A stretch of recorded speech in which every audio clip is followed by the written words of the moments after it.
You want food stamps, you may have to work for them. Yep, the state of Indiana is reinstating rules that will require at least 20 hours of work a week for some benefits for people to get benefits. The changes could potentially cut off 65,000 recipients when they go into effect next year. But can the state handle the new influx of job seekers? Joining us right now is the governor of Indiana, Republican Mike Pence. Governor, so you're saying if you want food stamps and you are single without dependents, you have to work for them? What do you mean? Well, that's exactly right. Well, first, the good news is here in Indiana, we've got a real success story in our economy, Brian. When I became governor, unemployment was over 8%. It's 5.7% today.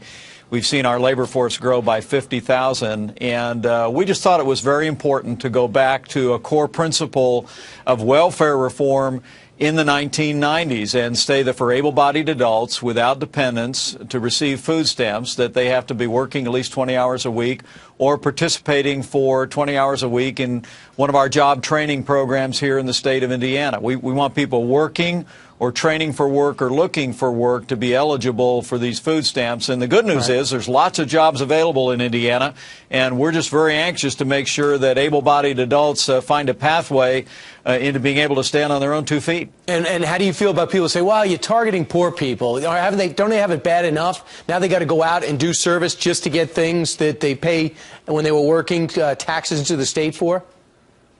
Well, I'm someone that really believes there's nothing more ennobling to a person than a job, and to make sure that able-bodied adults without dependents at home know that that here in the state of Indiana, we want to partner with them in their own success. You know, it's the old story about give someone a fish, they'll eat for a day, teach them to fish, they'll eat for a lifetime. I think this is an idea whose time has come here in the state of Indiana.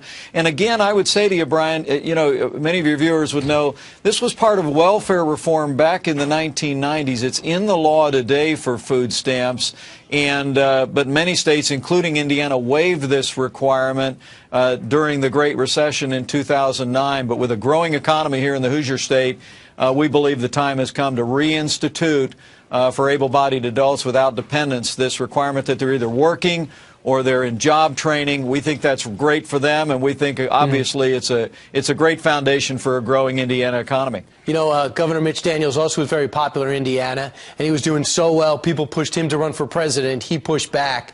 Now your track record and report card looks pretty strong, and people are pushing you to run.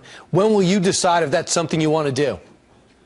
You know, evidenced by this policy we're talking about today, my focus is Indiana. I'm always flattered to be mentioned for the highest office in the land, but we're going to stay focused on a growing economy here in Indiana. We're taking steps to run for re-election. We'll probably make a decision about our future sometime next spring, but with a long session of our legislature up ahead, with lots of opportunities to build on the momentum we have here in Indiana, I'm going to stay focused on the future of the people of our state, and we'll let my future take care of itself. Okay, we'll see how this goes because the rest of the country has been watching Indiana's success story. Governor Mike Pence, thanks so much.